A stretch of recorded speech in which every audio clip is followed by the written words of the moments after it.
So some recent activity on a troll site called Fairfax Underground, and being alerted to this by a friend of mine who will occasionally go on there. I stopped doing a lot of that, but he will go on there every so often and let me know. Brings up some interesting points, okay? And I'm going to loop it around to try to help folks and remind them that there are two very important things that you have to do if you're caught in a sex sting and you are innocent. The first thing you need to do is hire a really good lawyer, not one that's simply involved in sex cases and has handled the case as they will say on their site, but somebody who has a history of winning. So I've said previously on here, what you want to do is you want to interview uh, the particular um, police officers and make sure that they have a history of winning. Ask them. Remember, you're interviewing them. Sometimes they think they're interviewing you. You're interviewing them as much as they're trying to figure out if they can or are willing to take this case. You're interviewing them, and you want to ask them several questions. Do you have a history of winning these cases in illegal sex sting operations? And I call them illegal because very often they do violate civil rights and constitutional rights, not to mention impersonation rights, impersonation laws, excuse me, and other things too. Um, and they're just bad public policy. They're just bad form. When you have enough bad guys out there, why are you framing innocent civilians for nothing? Well, it's not for nothing. It's great grant money, as I pointed out, because the grants require you to do certain things and to get so many people. And when you have mouthed off to the public and to the government, to the politicians, and said, hey, there are all these terrible people out there that we need to get, and then you have to frame them to find them, well, you've got to make sure that you keep that pipeline full as much as possible. So, you want to hire a great attorney who's willing to fight for you in these areas and is not willing to go with a plea bargain. I was very clear with my attorney, even though he was not a great attorney, God rest his soul. He was not terrific. He didn't fight very hard, but I was very clear with him. I am not taking a plea under any circumstances. I don't care if I get 5 years, which was the mandatory minimum. And they ended up reducing it down because I refused to take any kind of a plea deal on that.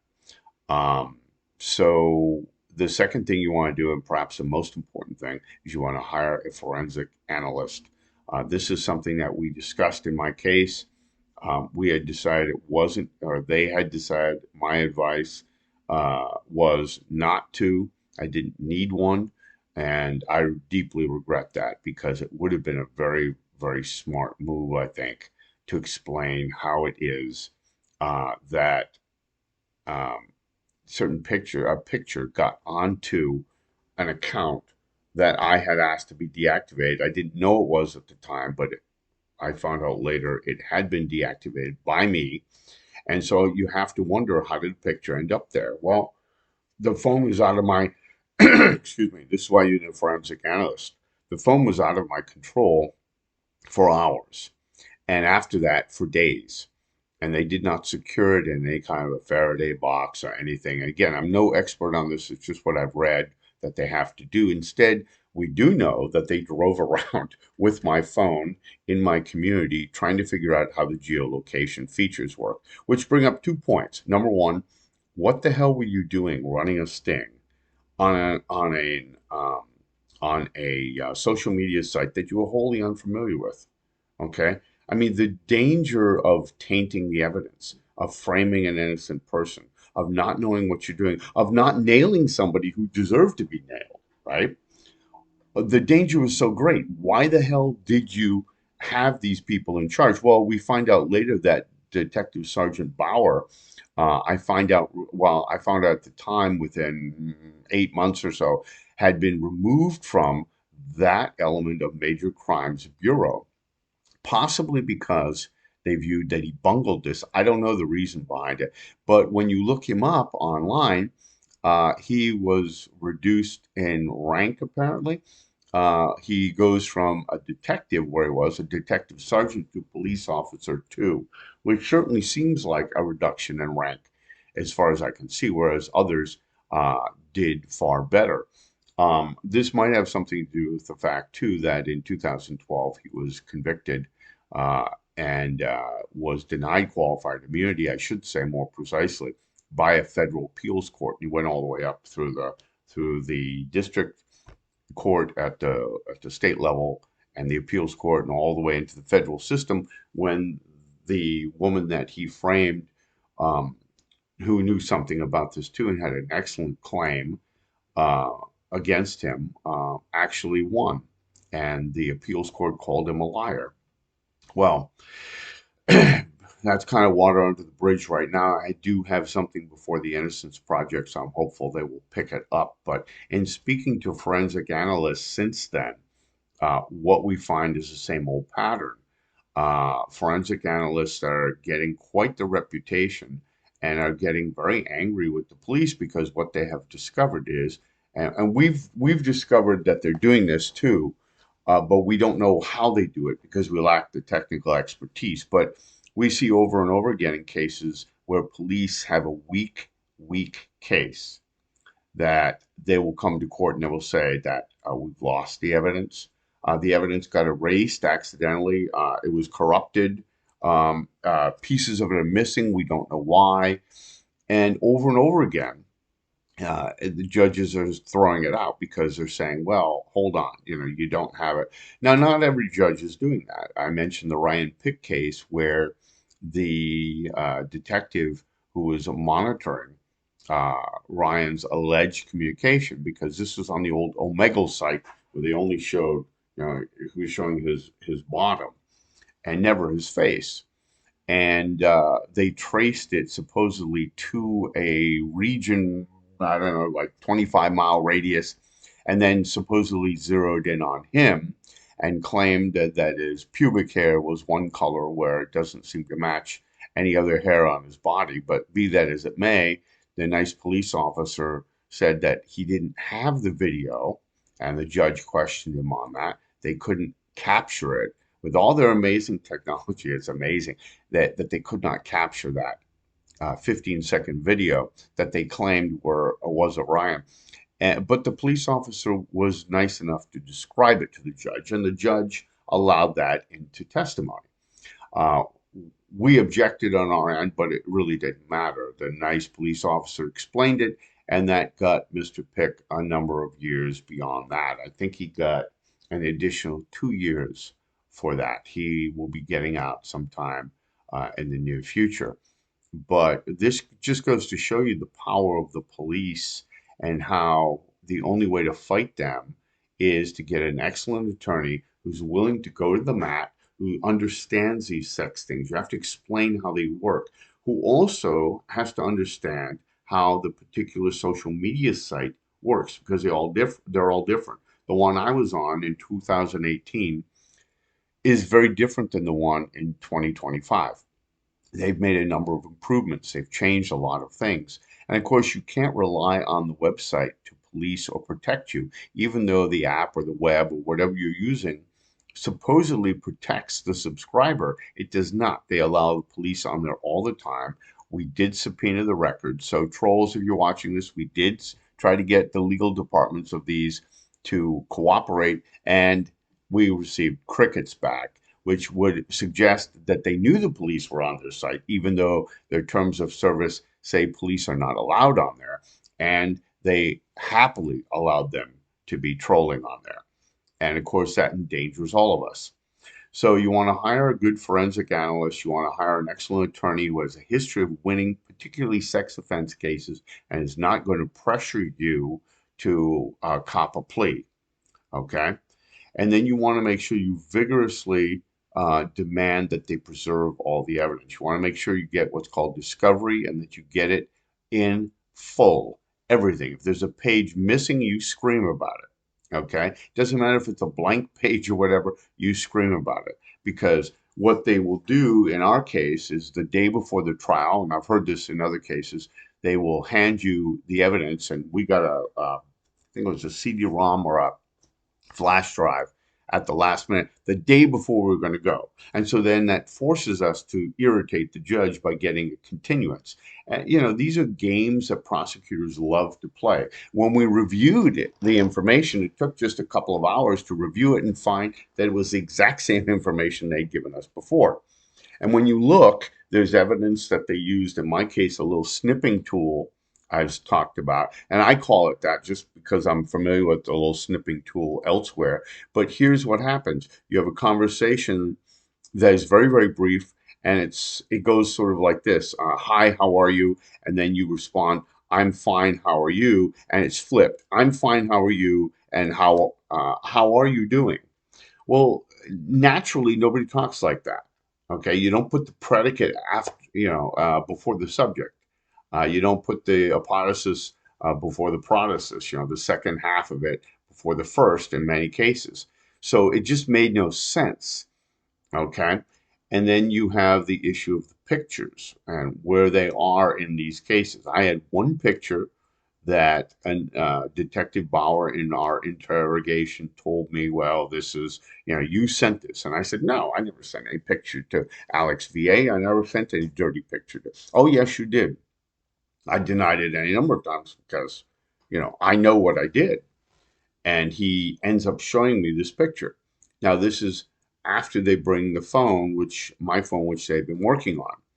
And unbeknownst to me, he had to do that because when I had that account blocked as underage to protect the person I had led to believe was too young to be on there, he went, it erased it from his phone. That's how they used to do it. So he needed my phone to compare and to show and to pick up with the conversations. But as I pointed out too, you need a forensic analyst to talk about, as in my case, Detective Bauer illegally impersonated somebody who was a real subscriber named Zach. He illegally did this, and probably we should have contacted Zach. Okay, but this is a random person on there. I didn't, know necessarily how to get a hold of him. Okay, but Detective Bauer impersonated him. Okay, and when he asked me if he should contact him, I said, yes, of course. If you know how, we absolutely do that. So we have that issue. Okay, and that's where the only sex talk is with an actual person. Okay, but that didn't matter to the court either. And so by blocking Detective Bauer, he had to come back and pretend to be Alex and start a conversation again. And the court was able to say, I knew that Alex VA and Alex were the same because eventually I did figure it out. But again, where was the sexually explicit talk? There wasn't much, and it was at the very beginning of the conversation before I knew that Alex and Alex VA were the same people. I didn't have any reason to believe it. Well, trolls will point out, well, the detective said he was coming back on with a different account. No, he didn't say that, and that's the point. He said, "I changed my pick. I changed my pick." Okay. And of course, so I'm looking at this defunct account, which is still available on my phone, showing as if it's active. And I'm thinking, there's no picture changing. What are you talking about? Right? These are all inconvenient points that trolls don't mention. And had we had a forensic analyst or a better attorney, they could have pointed that out. Okay. Instead, they mentioned the predilection defense and the entrapment defense, both of which courts largely have been ignoring in many of these cases. Okay, so you have a number of considerations that a forensic analyst could discuss. Okay, and a number of points that you really need an attorney who understands how to unwrap this, who can really explain it to the judge and explain it to the jury if you have a jury. Okay, I did not. I had what's called a bench trial, which is a trial by the judge. And Judge Devine of the Fairfax County Circuit Court, I think he's supposedly a very good judge. He's a very smart man, you can tell that, but he wasn't very honest in my case. And this is why. He claims he was going to look through all this evidence within a 2-hour period and make his findings. Well, You know, it's impossible for him to do that because he said he was going to leave the court and go. This is exactly at noontime on May 21st, 2008, 2019. And so he said he had to leave, he had to go to an appointment, he had to have lunch, and then he was going to come back and read all this stuff. Yeah, and go through the 2 hour interrogation video. He never watched the whole thing at all. He barely looked up.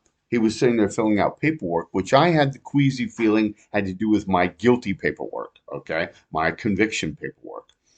Um, and this is how court cases go.